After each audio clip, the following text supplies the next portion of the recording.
So since I can see all the tables here on the database panel, that means my everything is working. I'm using PHP 5.6 and that is the version you should use or less than that.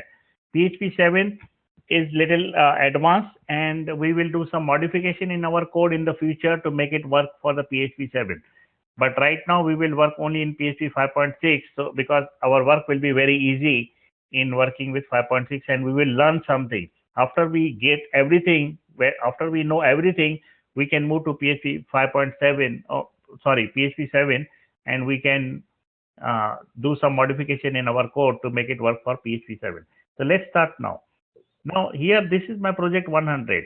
This project 100 will have different folders. For example, I will create one new folder for one of the project called as My Religion. Let's say if I have another project called as we create a lot many sites. Maybe I can say, let's go to the structure. Let's say our city website. So I will create another folder for my city website. So I can say cities. Just I will give the name of cities. So whatever project we will be creating, we will create a new folder for that project. So there will be about 100 folders for the 100 projects. I will rename this to, let's say, 001 underscore religion, my religion, so that I know which one I started first. So this is my first project. I will rename this to 002 cities underscore cities. Similarly, since when I create 100 project, it will be 100 underscore some name. So whatever project I will create, it will be a new folder. I will create one folder now. It is called as users. This users folder will be created once and we will use this users folder in all other projects. But remember that users folder is outside the My Religion folder. So users folder, you cannot use the users folder in the My Religion folder. So you have to copy this user folder inside the My Religion folder. So all the projects will have the users folder, which will be copied from the main users folder. So it will be the copy and paste for all the projects. So because it will consist of HTML and CSS, which you cannot use from the inside the folder to the outside of the folder. So when we will complete the users folder, whenever we create a new project, that is this 001 My Religion, we will copy this users folder inside that and we will manipulate there. Since the users folder will have HTML, CSS and JavaScript, that is the reason I cannot access the users folder from the My Religion folder. But this connections folder is having the PHP file. So anything PHP related stuff I can access inside the My Religion folder and I don't need to create it again. So this connection folder I will not create again for the My Religion or again for the cities project. But this users one I will copy in all the projects. So I will create one file now. You tell me whether I have to copy it in every project or not. So just see what I'm creating. This file is called functions.php. Whether I will be copying this functions.php in all my project, yes or no? No, it would be a common file. It will be common file. The reason is it is a PHP file. You can access PHP file inside all the projects, but you cannot access HTML, CSS, JavaScript file from the each project. Now I will create another file. You tell me whether I have to copy it every place or not.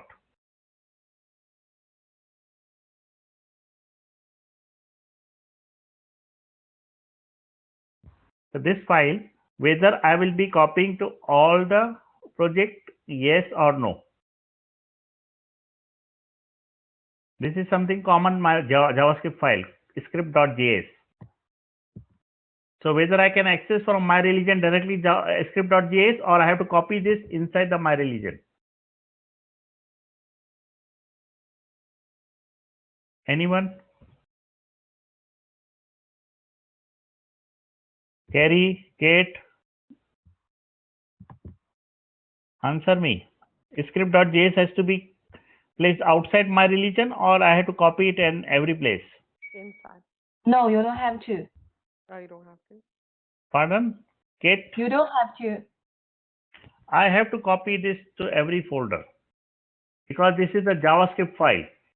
Oh. JavaScript file cannot be accessed from the inside my religion folder. Now you will say why you cannot use the inside the my religion. The reason is this my religion will become one domain, and when it will become domain, I won't be able to access any HTML file outside this folder. So anything CSS, HTML, or JavaScript file should remain inside this religion folder. And since this script.js is a JavaScript file, we have to copy at every place. Understood? But you can always go upper. You can folder. go upper, but when you make this domain, you cannot go upper because this will be the top level domain. Let's say, I will show you in the URL. Let's say if I have this localhost project100 PHP info, and if I have something script.js under the localhost, I can go one level back and I can use a script.js. But if I am using localhost, I cannot go one level back because this is the root level. And since it is the root level, I cannot go one level back and get the JavaScript file. JavaScript file cannot be accessed one level back. So if I have any JavaScript file outside this my religion, then I won't be able to access it. Right now, you will be able to access it. If I write something, let's say if I create index.php, index.html file, for example, I can write a script like this. Script source equal to, see, it's going one level back. You can do this here perfectly correctly, but when this will become a domain, we will make each folder as a domain. Each will be separate domain. When it will become domain, then I won't be able to access the script.js. Right now, since it is not a domain, it is a simple folder. From index.html, I can access the script.js. But when it will become a real domain, a real live website, then you can't access from index.html. You cannot access script.js, which is one level above this folder. Is this clear? Yes. Yes. Yeah. So just make sure right now, since I have different folders, I can access outside this folder. But after I am done with all the projects, each project will become a domain. And when it becomes domain, I won't be able to access script.js from inside. And that is the reason we will copy all the JavaScript file which we create as a common. Right now I'm deleting this. I just wanted to explain you what is the terminology. Now today we will start with the users one. I will create one file called as register.php. So first step is registration. Second step is we will create another file called as login.php. These two are the most important file in our project. We will be using login to see how to register the user. Let's open the registration page. Now, if you see, this code is HTML4, and we don't work in the HTML4 nowadays. We have to work in the HTML5. So we will make this code to HTML5. So to make this HTML5, we have to use following changes. What are the changes? Doc type is there, HTML is there, HTML there. Rest all will go away. Here we have only HTML, but here we have little bit extra stuff. It will go away. Here we have UTF-8. Here we have different character set. So I will copy this part and it will come here. So if I change the previous one to these three changes, it will become HTML5. So let's copy this HTML5 in this one. So every time when we will work in the HTML5. Since this Dreamweaver version is old, it does not create the HTML5 version. It only creates the HTML4 version. I am putting the code of HTML5 in the chat. You can save it somewhere. So whenever you start a new document, just replace this tag initially when you start working. Don't try to work in HTML4 because HTML4 is old. We won't be able to work in HTML4. We will work in HTML5. So this is the HTML5. I replaced all the tags to HTML5. Same thing I will do with the login part. I will delete all the code and I will put HTML5 code. I will remove the style tag right now. So we have registration page and login page. This is the registration which we are creating. This is our created registration page. This is not the Facebook registration page, not the Google authentication, not the Twitter authentication. This is our own self-made registration page. So we will build today our own registration page and login page. So see, look here how I am building it. Here I will say register new user. So when user will register, we have to give the confirmation to the user that you are successfully registered to the page. So we will create some more files in the users folder. One of the file will be register success.php. Another one will be, if let's say there are some errors, we will say registration failure. We will create a new file called as register failure.php. I will go to the registration success page and I will go to the code level and I will delete all whatever it is there and I will put HTML5 version. And here I will say in the design view, we have code view, split view and design view. In the code view, I can see the code. In the split view, I can see the code and design both. And in the design view, I can see only the design what user generally view on the website. So here I will say registration successful. You are successfully registered on our website. So on the success page, I will say like this. Let's go to the failure page. I will say registration failed.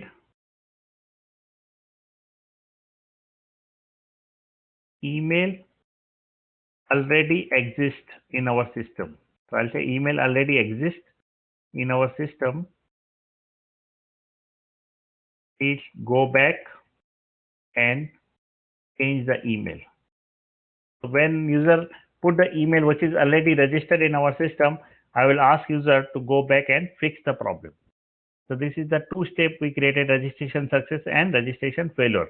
Now let's create the registration page, and the table which we will be using is the user's auth.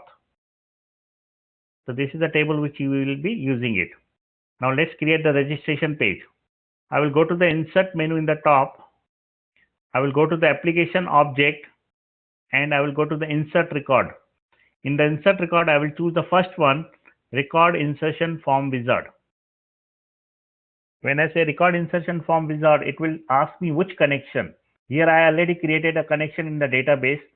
I will choose the connection CONN, which I created here. Now it will ask me which table, and I will choose the table the user's auth. I choose the user's auth. Now after the insertion, where do you want me to go? After insertion, I want to go to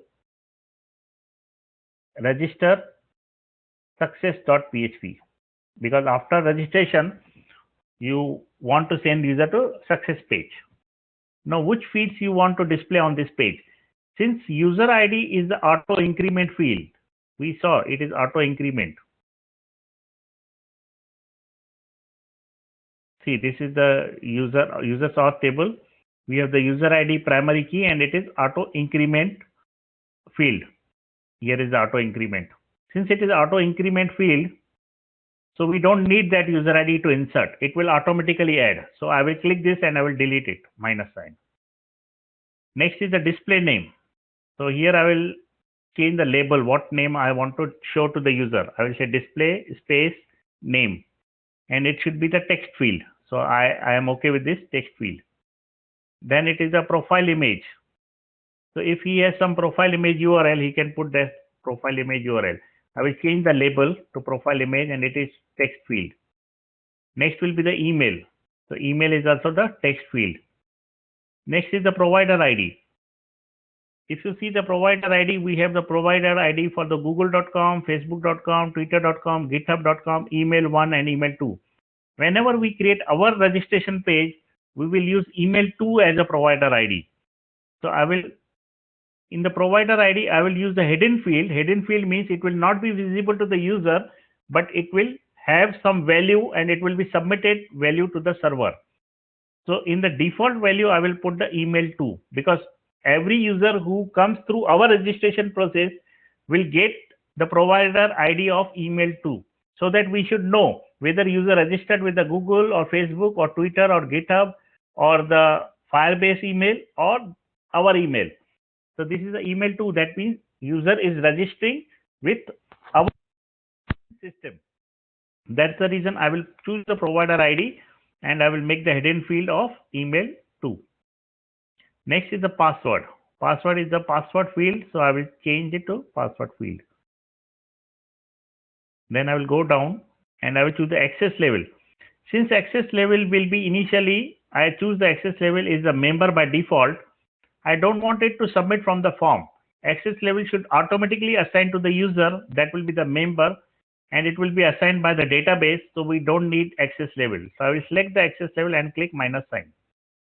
So access level is gone. Next is the user created date. If you see the user created date is the timestamp, it is also taking the current timestamp. So we don't need to put it from the PHP side. So we will delete it from the PHP side. We don't need. It will automatically be assigned. Next is the UID. This UID is generally provided by the Google or Facebook or Twitter or GitHub or email 1. So we don't need UID for the users who are registering through our system. So I will take this UID and I will delete it. Logged in time. Since this is the registration one, I don't want to use the logged in time. I will do deletion of logged in time. And password. And there is a profile UID. This profile UID also will be provided by google.com, facebook.com, Twitter, GitHub, email, which we will do tomorrow and day after tomorrow, maybe when time comes in this week only. At that time, we will see what is the profile UID. So right now we don't need profile UID. I will delete it. So right now I have only display name, profile image, email, provider ID, which is a hidden field, which is email 2, and we have the password. Let's move this password up. Then provider ID. Let's move email to the top. Let's move password up. So first will be the email, password, display name, profile image, and provider ID. These are the fields which user will see when it will register. I will click OK. So once I click OK, a form will be created. I will select this table and I will choose the default so that it should be left aligned. And this is my registration page. Let's try to register someone in the browser. Okay, so I told you yesterday, whenever I create this file, I have to upload it to the server. Since I created so many files, so I need to upload it to the server. I will click the project100. I will click the put file and I will say OK. So all the files will go to the server. Now I have to refresh the page. So once I refresh the page, the form will come. This is the pre-filled data by the browser, so I don't want it. I will put some my email. I will choose some password. I will choose my name. Maybe I can choose dummy name and my image. Right now I don't have image. I will just put facebook.com. Otherwise, I will get some image URL. Okay, let's get the image URL from the Facebook. I will open the facebook.com and I will get the. So this is my facebook.com. I will go here and I will take. So this is the URL of the image, or I will right click it and I will say open image in new tab. Okay, this is the URL of my image, which I will put it inside the profile image. And I will say insert record. When I say insert record, it will go to the registration success.php page and it's saying registration successful. You are successfully registered on our website. Let's go into the database and see whether this user really was entered in the table or not.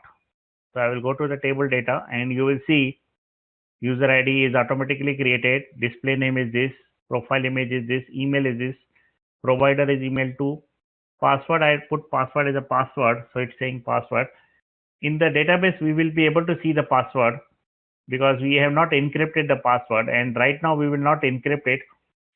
Later on I will tell you how to encrypt it, but right now since we have to just understand the procedure, we will not encrypt it.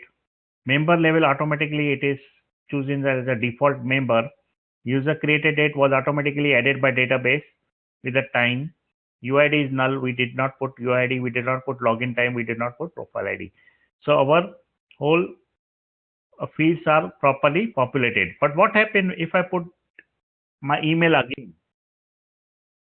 Let's say if I try to register again with the same email and I click the insert record, it's again going to registration success page. I will refresh it and again I will see email is duplicated. We don't want duplicate record. We don't want user who has already registered with the same email should register again with the same email. So what I will do, I will put one condition. So I will open my registration page. I will go to the server behavior. Here you can see server behavior. I will click this plus sign and I will say user authentication. Inside the user authentication, I will say check new username. I will click this check new username, and which is the field I want unique. I want email as a unique field.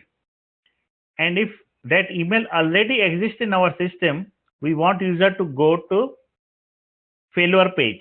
So let's choose the failure page here. I will choose the register failure. So if email already exists in our database, the user will be redirected to registration failure page. So I'm mentioning this registration failure here and I will click OK. So once I click OK, now if I try to, let's delete this second record. Now if I try to register with the same email, you will see it will go to the failure page. So I'm putting the same email and password and I will click insert record. So it's going to the failure page, registered failure.php, and it's saying email already exists in our system. Please go back and change the email. So I will go back and I will change the email. I change the email, I insert the record, and it is going to registration success page. Let's go to the database and see it. So here I can see this is the third user ID is created third because we deleted a second number. It is a display name. This is a profile image. Right now I just put google.com. This is the email. Provider ID is email 2. Password is password number. User created date. And all these fields are null. So what we did, we first inserted the record by going to the insert application object, insert record and record insertion form, and we filled the form. You will see the recording of this video. What it consists of.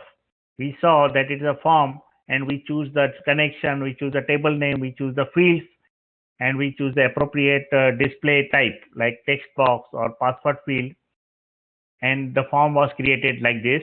And then we went to the server behavior and we created a user authentication and we click the check new username and we check the email already exists or not. And if you see, we did two steps and two steps are mentioned here. One was the insert record. Second, we put check new username. So whenever I open page, I can see all the functionalities on this page. I can see insert record functionality is present in this page and check new username functionality is present in this page. I can choose any of this and I can delete that by clicking the minus sign. But I don't want to do it now. But sometimes if you create multiple functionalities and if you don't want any functionality, you can delete it. Now, till now, we did registration step with form submission and check new username. Is this clear or you have any doubt in it? Ask me any doubt.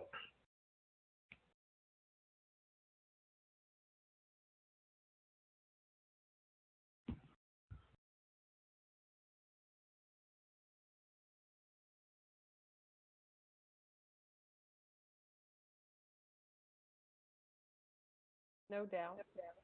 Right now, are all the fields mandatory? Yes, we made it mandatory. Right now, I did not put any mandatory here, but we will put some coding to make some fields mandatory. Right now, it's open, but we will do that part in some time so that we should make some fields compulsory.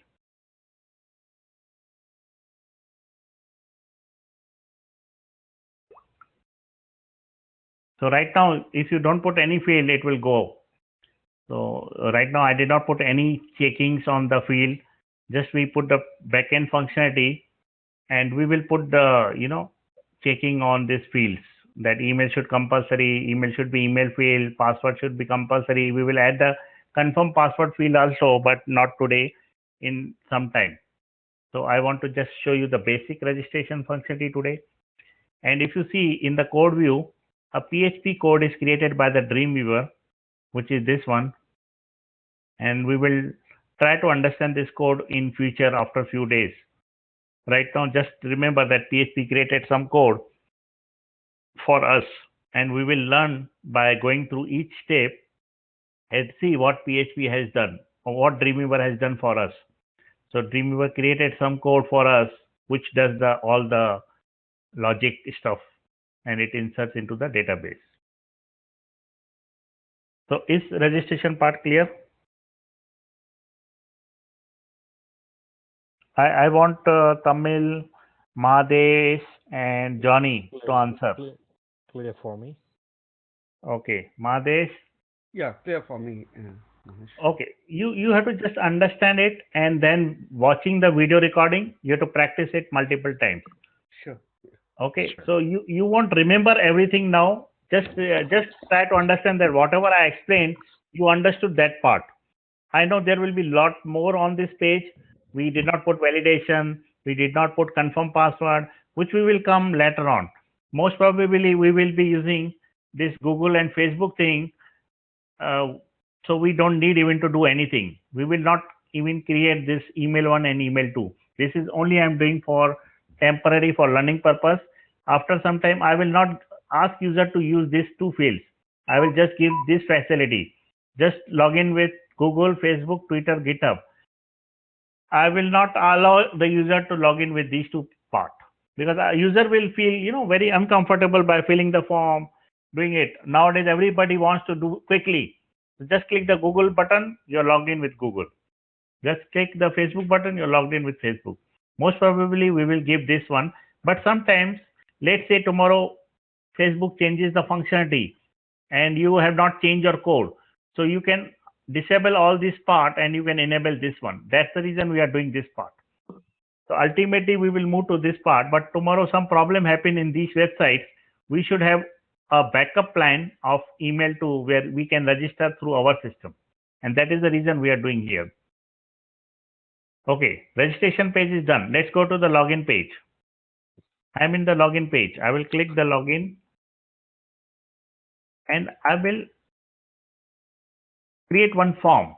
So to create the form, we can click here. You will see this button, forms.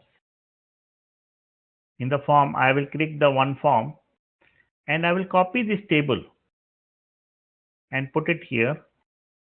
I will remove display name profile image because I need only email and password for the login. I will say login.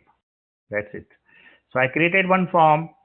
I copied email and password from registration page to this page and changed the name of the button to login. So this is my login page. And now I will create the login functionality. I will go to the server behavior. Before creating the login page, I need to create two pages.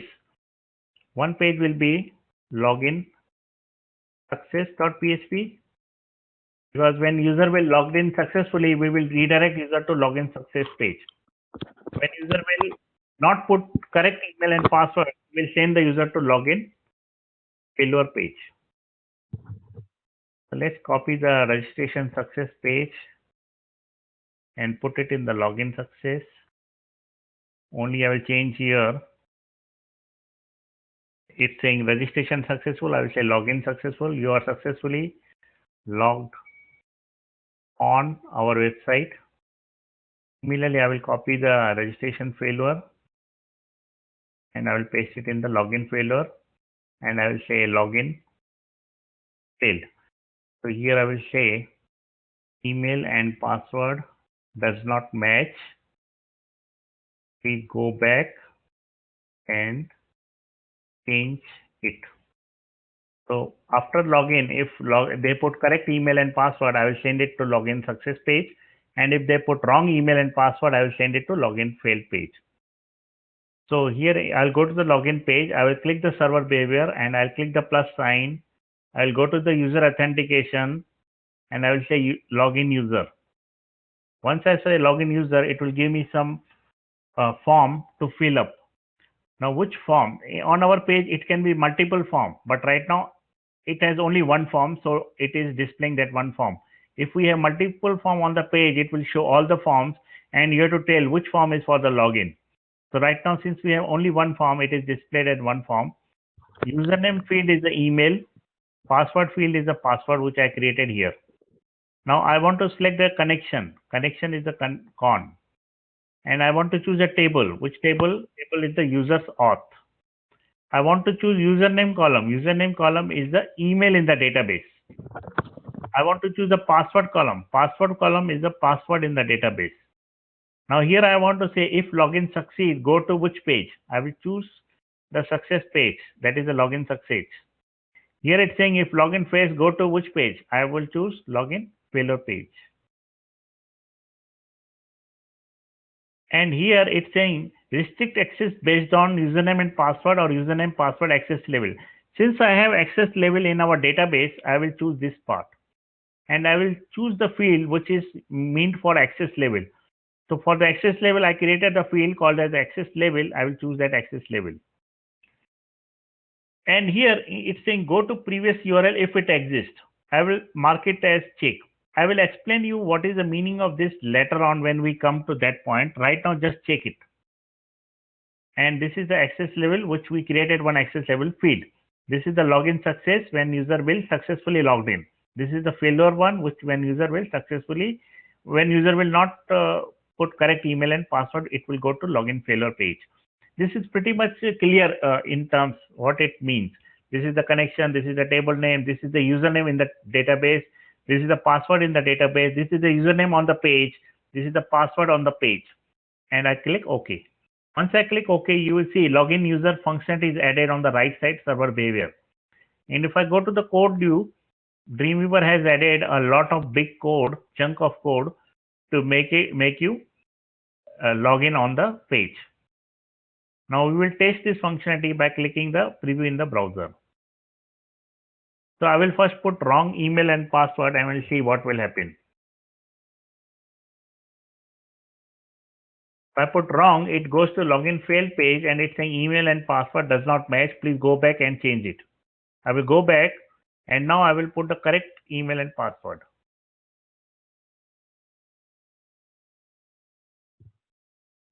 Now once I put correct email and password, it goes to, okay, this is my previous page saved in the session. That's the reason it is going there, because you remember we checked this one. We go to previous URL. So if some URL I click previously, it is going to that page. Otherwise, it should go to the success page. So this is the page actually it should go. But since I have registered some previous page, so it is going to login success page. It should go to login success page. In my case, since it is already, a few days back, I clicked some page and it is saved in the session, so it is going to that previous page.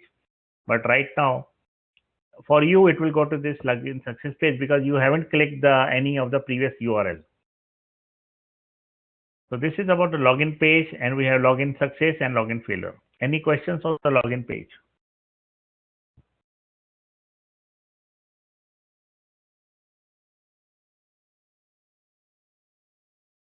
I know that you need to practice to make it clear.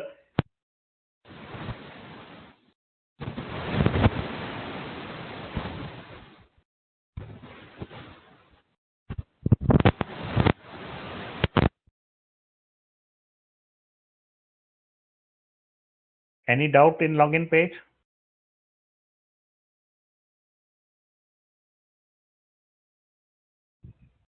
No.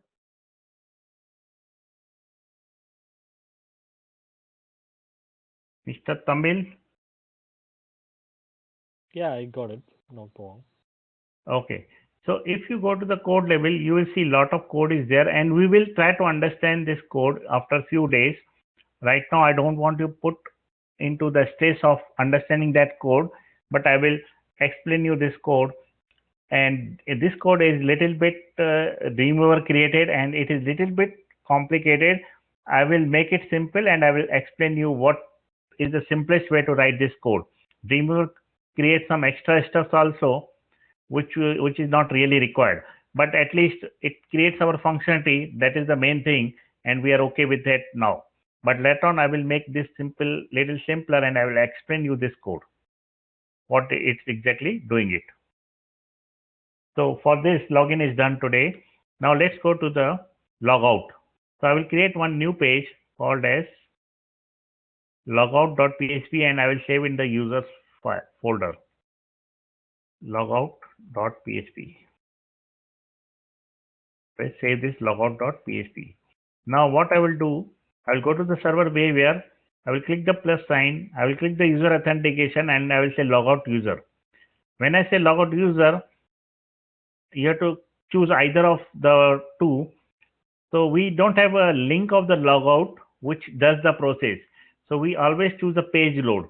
So you have to choose the page load part. And after logout, where you want user to go. I want user to go to the login page. So I will choose in the browse.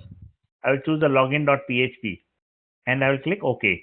So user will be, after logout, user will go to the login page. So let's test this condition. I will go to the logout page. After logout, it goes to the login page. Now you will ask, how do you know that user has logged out or logged in? So if I go to the login page, here I will type something. I will say print r $_session. Whenever you log in, it saves into the session. So I will show you what is there in the session after login, and after logout, that session is not there. So in the session, I put print r session, and I will refresh this login page.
Can you hear me now?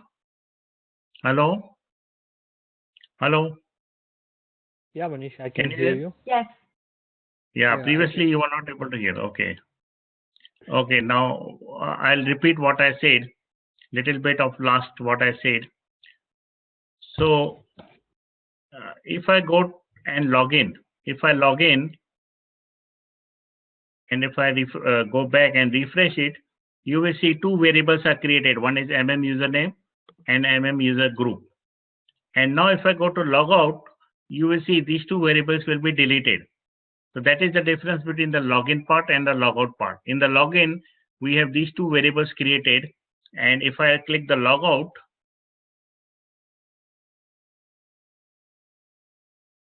you will see both the variables are gone. That means user is logged out. So that is the difference. In the login, we have two variables created, which I showed you, username and access level. That is the user group. And when I log out, those two variables are gone. Did you understand the difference between the two, login and logout? Yeah. Okay.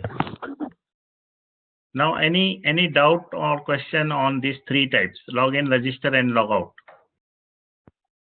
So this all code, don't worry about this code which is created by the PHP. I will explain this code when appropriate time will come. Slowly I will explain you. Right now, just try to do the functionality, and gradually in between, sometime I will try to explain the code for the logout. Sometime I will explain the code for the login. So this will happen gradually when we reach to that point. So we are done with the login, registration, and logout. Tomorrow we will start with the google.com registration. So we will do registration through google.com. And if time permits, we'll go to Facebook. If time permits, we'll go to Twitter. If time permits, we'll go to GitHub. If time permits, or if I may skip email one for now, or if I get time, I will do email one. But tomorrow we will start with the google.com. But google.com is, not very straightforward. You need to learn some basic stuff to do that google.com.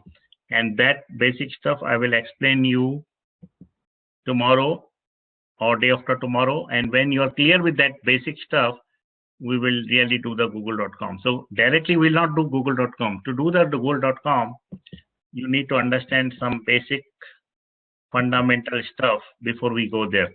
So now, before we do google.com, you have to go to firebase.com pay and register in the firebase.com, because Firebase is the middle layer which will allow us to register through google.com or facebook.com or blah blah blah.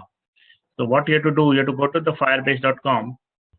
I will go there in some other browser.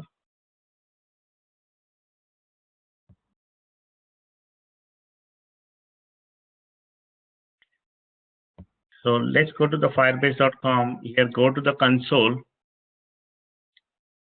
So you have to do this before you come for tomorrow's class. And here I have already created one project. Let's create another project. Let's say I will say project100, and I'll create the project.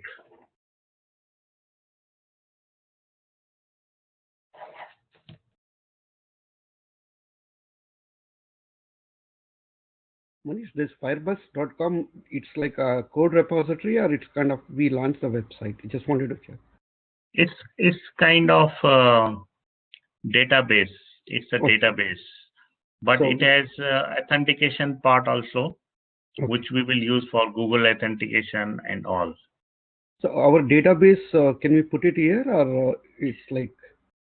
Okay, most of the database we will use in our this MySQL table. Okay. And few database, like let's say if we build a chat kind of application, one person is chatting with another one, that we will put in the Firebase. Okay. So something we will put in the Firebase and something there.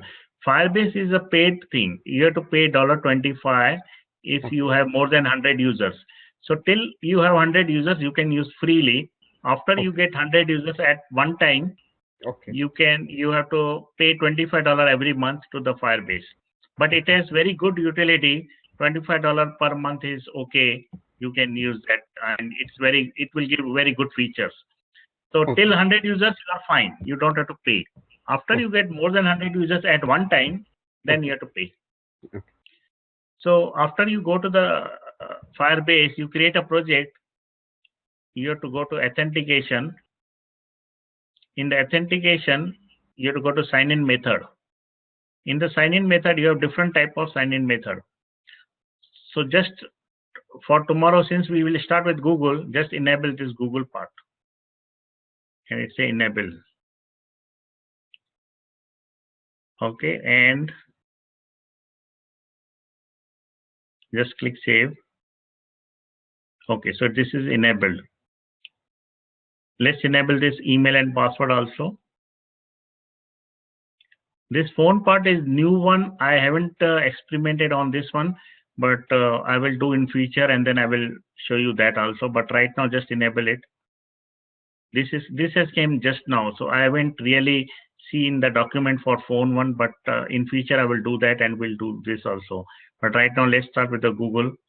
In the Facebook one, you need app ID and secret ID. That I will show you maybe after a few days how to get that. Twitter also we need these two. We will see after some days. GitHub we need something. We will see after some day. So right now let's enable these three part, and we'll see. I'll see you tomorrow after you are done with these three steps and all the basic steps which we did in the Dreamweaver. And try to do login registration failure logout page today itself. If you keep waiting after 10 days, that data will be too much and you won't be able to do enough things in one day. So Yes. try to do regularly what I am explaining you. Just try to repeat that every day. Otherwise, it will be